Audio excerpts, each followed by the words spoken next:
பாஜக முன்னாள் மாநில தலைவர் அண்ணாமலை அவர்கள் தனக்கு கொடுக்கப்பட்ட தேர்தல் பொறுப்பாளர் பதவியிலிருந்து அதிரடியாக விலகி இருக்கிறார். இது பற்றி தான் இன்று பேசு பொருளாக இருக்கிறது. என்ன நடக்கிறது? தனி கட்சியா இல்ல தாவேகாவா? இதை பற்றி பேச நம்மோடு வம்சி அவர்கள் இணைந்திருக்கிறார். வணக்கம் சதீஷ். அண்ணாமலை அவர்கள் இப்படி அதிரடியாக தனக்கு கொடுக்கப்பட்ட பொறுப்பிலிருந்து விலகியதை எப்படி பாக்குறீங்க? ஒரு சாஃப்ட் ரெபெல்லியனை தான் நான் பாக்குறேன். அவர் கடும் அதிருப்தியில் இருக்காருன்னு ஒரு மாதிரி மறைமுகமா சொல்லிட்டாரு அவரு. அது நமக்கு தெரிஞ்சதான். கடந்த லாஸ்ட் ஒரு 6-7 months அவர் மேபி மத்திய அமைச்சர்கள் பதவி கிடைக்கும், எம்பி ஆவாரு அப்படி இப்படின்னா பேசப்பட்டது. இவருக்கு வந்து எந்த பொறுப்பும் கொடுக்கப்படல. அவர் மெல்ல மெல்ல அவருக்கு ஆதரவாளர்கள் அவரோட விலகி நைனார் பக்கம் வந்திருக்காங்கன்றது போது ஒரு அண்ணாமலை அந்த கட்சி உள்ளே மார்ஜினைஸ் ஆயிருக்காருன்ற மாதிரி தெரியுது. இப்ப வந்து இந்த பொறுப்பாளர் கொடுத்தோட ஓகே, அண்ணாமலைக்கு ஒரு ரெஸ்பான்சிபிலிட்டி கொடுத்து எப்படின்னு டெஸ்ட் பண்ண போறாங்க அப்படின்ற மாதிரி தான் இருந்துச்சு. பட் அதுல என்ன உள்ள உள்குத்து என்ன இருக்குன்னு அவர் நினைச்சார மோதத்துல வேண்டான்னு விளைக்கிறாரு. அண்ணாமலை வந்து இந்த ஃபர்ஸ்ட் ஆஃப் ஆல் இந்த கூட்டணியே பெருசா என்டார்ஸ் பண்ணல. அவர் வந்து நான் சொல்லி இந்த கூட்டணி வரல அப்படின்ற மாதிரியே அது ரொம்ப தெளிவா இருந்தாரு. இந்த கூட்டணியோட கெமிஸ்ட்ரியை பாதிக்கிற மாதிரி ஒர்க் நான் பண்ண மாட்டேன். அதே சமயம் எனக்கு கூட்டணிக்கு பெருசா என்டார்ஸ் பண்ற மாதிரியும் தெரியல. ஆனா இடைப்பட்ட காலத்துல எடப்பாடி பழனிசாமி வந்து முதலமைச்சர் ஆக்குவோம் அப்படின்ற மாதிரி ஸ்டேட்மெண்ட் சொன்னாரு. பட் அது அவர் மனசார சொன்ன மாதிரி தெரியல. இதே அண்ணாமலை ஒரு 2 வருஷம் முன்னாடி எடப்பாடி பழனிசாமி பத்தி என்னென்ன பேசினாலும் எல்லாருக்கும் தெரியும். இப்போ வந்து அந்த தேர்தல் பிரச்சாரத்துல வந்து இவரை இன்வால்வ் பண்ணலாமா அப்படின்ற ஒரு யோசிக்கும் போது அப்போ இந்த ஒரு அணி பெருசா ஜெயிக்கும்னு அவர் நம்பலன்னு பார்த்து தெரியுது. அப்ப நம்பாத போது அந்த தோல்வியில இவர் மேலேயும் ஒரு பழி வரும். இப்ப இவரும் ஒழுங்கா வேலை செய்யலன்ற பழி வந்துடும். எதுக்குன்னு தான் விலகிற மாதிரி தான் எனக்கு தெரியுது. அந்த 234 தொகுதிகள்ல பாஜகவிலிருந்து கிட்டத்தட்ட 74 பேருக்கு அந்த பொறுப்புகள் கொடுக்கப்பட்டிருக்கு. அண்ணாமலைக்கு வெறும் 6 சட்டமன்ற. ஆமா, அது வந்து குறைவா பாக்குறாரா இல்ல இது வந்து பாஜகவிலிருந்தே விலகுவதற்கான ஏதேனும்? இல்ல, பாஜகவிலிருந்து விலகக்கூடிய பொசிஷன்ல அவர் இல்ல. ஏன்னா விலகி அவர் எங்க போவாரு? அரசியல் விட்டே விலகிற மாதிரி இருந்தாருன்னா ஓகே, விலகலாம். ஓகே, இன்னொரு கட்சியோ இல்ல புது கட்சியோ ஆரம்பிக்கிறேன்னா சாத்தியம் இல்லை.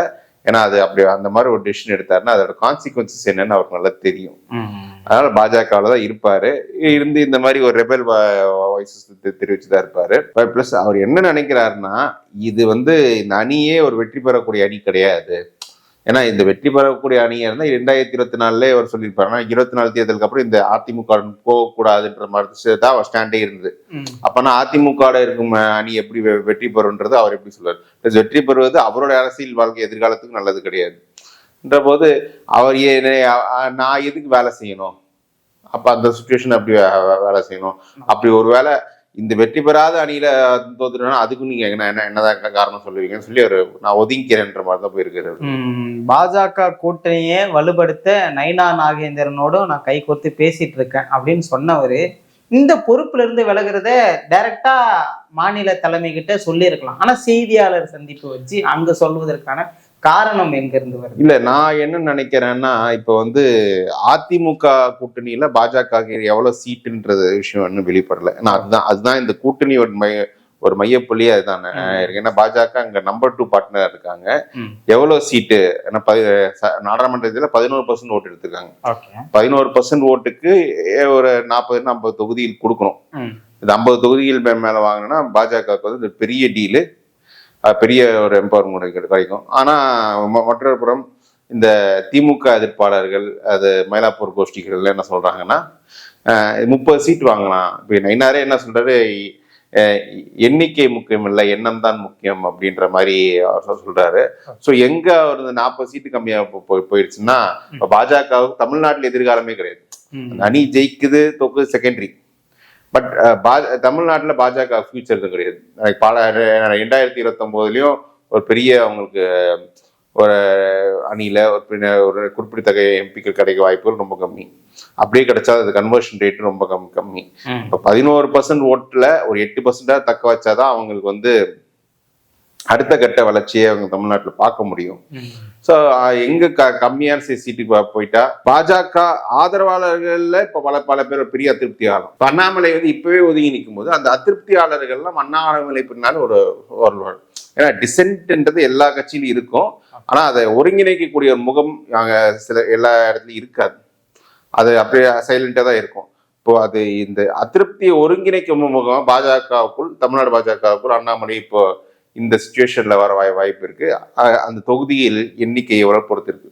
ஒருவேளை 50 சீட்டு கொடுத்துட்டாங்கன்னா அப்ப அண்ணாமலையோட ரிபலியனுக்கே ஒன்றும் அர்த்தமில்லாத இருக்கும். அண்ணாமலையே அவங்க ஆதரவாளர்கள்லாம் நீங்க வந்து போட்டிடணுன்னே வாங்க வாங்கன்னு கூப்பிட்டு இருப்பாங்க. அண்ணாமலைக்கே ஒன்று கண்டெஸ்ட் பண்ண வேண்டியிருக்காங்க ஒரு சுச்சுவேஷன் தான் வரும்.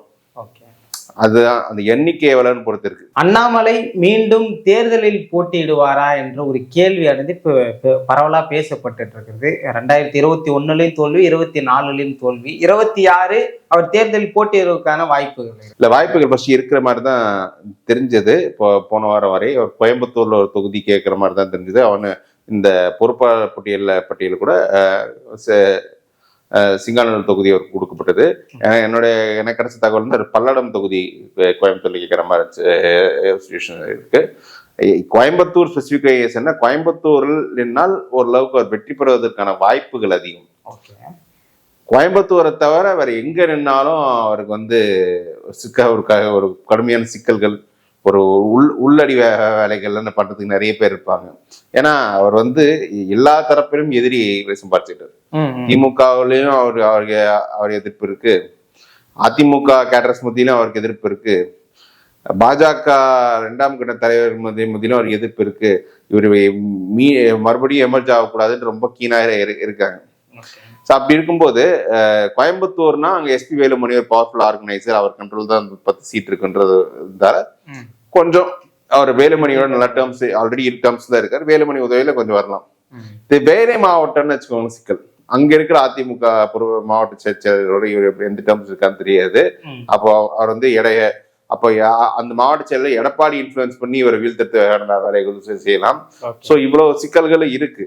அது வந்து இப்போ ஒருவேளை அது கூட காரணமா இருக்கலாம். அவருக்கு வந்து கோயம்புத்தூர்ல சீட்டு மறுக்கப்படுறதா இருக்கும். ஏன்னா எனக்கு கிடைச்ச தகவல் என்னன்னா கோயம்புத்தூர்ல வந்து வானதிக்கு ஒரு சீட்டு, பொள்ளாச்சியில போட்டியிட்ட பாஜக வேட்பாளர் வசந்தம் கார்த்திகின் ஒரு சீட்டுன்ற மாதிரி சொன்னாங்க. இவர் வேற மாவட்டத்துக்கு போற மாதிரி சொல்றாங்க. அதுக்கு எதிராக கூட அந்த மாதிரி கொடுத்தாங்கன்னா நான் போட்டியிட விரும்பல, நான் ஒதுங்கிக்கிறேன்ற அந்த டிசிஷன் கூட எடுத்துக்க வாய்ப்பு இருக்கு. ஆனா இவர் வந்து லாஸ்ட் ஒரு 1 இயர் கோயம்புத்தூர்ல கொஞ்சம் ஒர்க் பண்ணியிருக்காரு. கோயம்புத்தூர்ல 2-3 தொகுதிகள் மார்க் பண்ணி கொஞ்சம் ஒர்க் பண்ணியிருக்காரு. ஒருவேளை அண்ணாமலை அவர்கள் எம்எல்ஏயாக வெற்றி பெற்றால் கூட என்ன வாய்ப்பு இருந்துற போது, அவருடைய பார்வை ஃபுல்லா தேசிய அரசியல்ல இருக்கு. ஒரு தலைமையில வந்துட்டு ஒரு முக்கியமான இதுல இருந்தா அவர் பேசக்கூடிய ஒரு தலைவரா இருப்பாரு. இங்க வெறும் ஒரு எம்எல்ஏவா அவரால் இல்ல. பாஜகவை பொறுத்தவரை அகில இந்திய அரசியல் போனாங்கன்னா பெருசா ஒன்னும் அங்க ஒரு ஐடென்டிட்டி கிடைக்காது. ஏன்னா இப்போ லாஸ்ட் 10 இயர்ஸ்ல மோடி, அமித்ஷாவை தவிர எந்த தலைவர் அகில இந்திய அளவுல பாஜகவுக்கு ஒரு பேசாட்டி எமர்ஜி இருக்காரு. மாநிலத்துல இருந்தா அது வேற மாநிலத்தின் முகம் மட்டும் கொஞ்சம் சேல் பண்ணலாம்.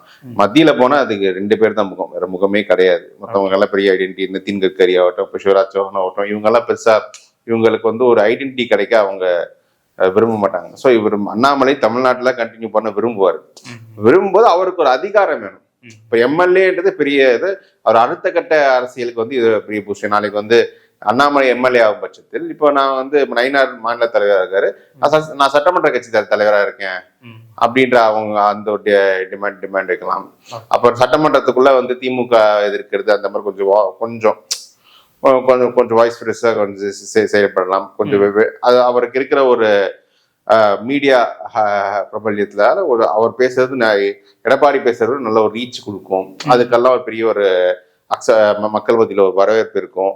ஸோ அவருக்கு ஒரு எம்எல்ஏ ஆகி உள்ள போது நல்ல ஒரு க்ரோத் கிடைக்கும். அவரும் அதுதான் விரும்பினாரு. பார்லிமெண்ட் கண்டெஸ்ட் பண்ண பெருசாக விரும்பல, எம்எல்ஏ கண்டெஸ்ட் பண்ண விரும்பினாரு. இப்போ எம்எல்ஏக்கும் அவர் 2021 கோயம்புத்தூர்ல கண்டெஸ்ட் பண்ண நினைச்சாரு. பட் ஆனால் அவர் கரூர்ல ஆரம்பிச்சு கொடுத்தாங்க. இப்பவும் கோயம்புத்தூர் கண்டெஸ்ட் பண்ணணும்னு நினைக்கிறாரு. அங்க கொடுப்பாங்களா இல்லையான்னு தெரியல. ஒரு டெல்லி, எனக்கு தெரிஞ்சு டெல்லி இவர் பொறுப்பாளர் போடும்போதே டெல்லிக்கும் அந்த ஐடியா இருக்குன்னு தான் தெரியுது. பட் இவர் வந்து அதில் உள்ள இருக்க சூழ்ச்சி ஏதோ இருக்குன்னு நினைக்கிறாரு, அதனால விலகலாம். மோடி அவர்கள் தமிழ்நாட்டுக்கு வருகை தந்தாலும் அமித்ஷா அவர்கள் வந்தாலும் அண்ணாமலைக்கான முக்கியத்துவம் எங்கேயும் குறைந்ததாக தெரியவில்லை. மோடி அவர்களே அயன்மேன் கூட பாராட்டினார். அது எப்போ அதிமுக கூட்டணியில் இல்லாத போது. அதிமுக கூட்டணி வந்த பிறகு அண்ணாமலைக்கு டெல்லியில அவங்க அப்பாயின்மெண்ட் கொடுக்கலையே.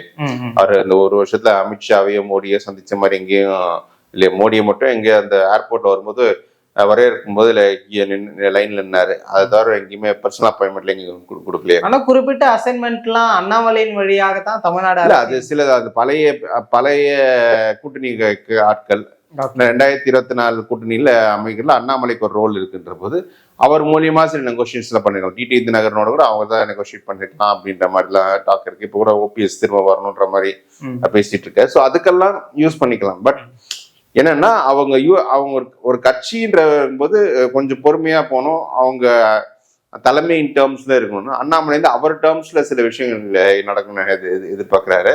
அது இருக்கலாம். பிளஸ் இந்த கூட்டணியை அண்ணாமலை விரும்பல. அது வந்து பேஸ். அவர் ஃபர்ஸ்ட் விரும்பல, இப்பவும் விரும்பல. அந்த கூட்டணியில இப்ப பாஜக குறைந்த சீட்ல போயிட்டாங்கன்னா அப்ப அண்ணாமலை பின்னாடி ஒரு பெரிய ஒரு அதிருப்தி கூட்டம் வந்து ஒரு ஆர்கனைசேஷன் நிற்கும். அது எந்த பக்கம் போய் அவங்களோட அதிருப்தி வெளிப்படுத்துவாங்க, எப்படி வெளிப்படுத்துவாங்க தெரியல. பாஜக விட்டு வெளில போக மாட்டாங்க, பாஜக உள்ளதான் இருப்பாங்க. அது எப்படி அந்த அதிருப்தி வெளிப்படும்ன்றது தெரியல. தனக்கு கொடுக்கப்பட்ட பொறுப்பிலிருந்து விலகுகிறார் அப்படின்னு சொல்லும் போது எதிர்காலத்தை கணக்கில் கொள்ளாமல் யாரும் அதுல இருந்து விலக மாட்டாங்க. அண்ணாமலையின் எதிர்காலமா என்ன இருக்கு? அண்ணாமலை எதிர்காலம் என்னன்னா, அவர் வந்து திமுகவுக்கு ஒரு பிரின்சிபல் ஆப்போனண்டா இங்க எமர்ஜ் ஆகணுன்றது அவரோட ஆம்பிஷன். அதுக்கு தான் கொஞ்சம் ஒர்க் பண்ணாரு. அதுல வந்து எடப்பாடி ஒருத்தர் இருக்கிறதா, எடப்பாடிக்கு அவர் வந்து கைகு கிளஷ் எடப்பாடி அகற்றிட்டு அந்த இடத்துல இவர் பொசிஷன் ஆகணும்னு நினைச்சார். பட் ஆனா அது ஒரு தேசிய கட்சி, பாஜக மாதிரி தேசிய கட்சியில அது சாத்தியம் இல்லை. அதுவும் மத்தியில் அவ்வளவு பவர்ஃபுல்லா இருக்க கட்சி சாத்தியம் இல்லை.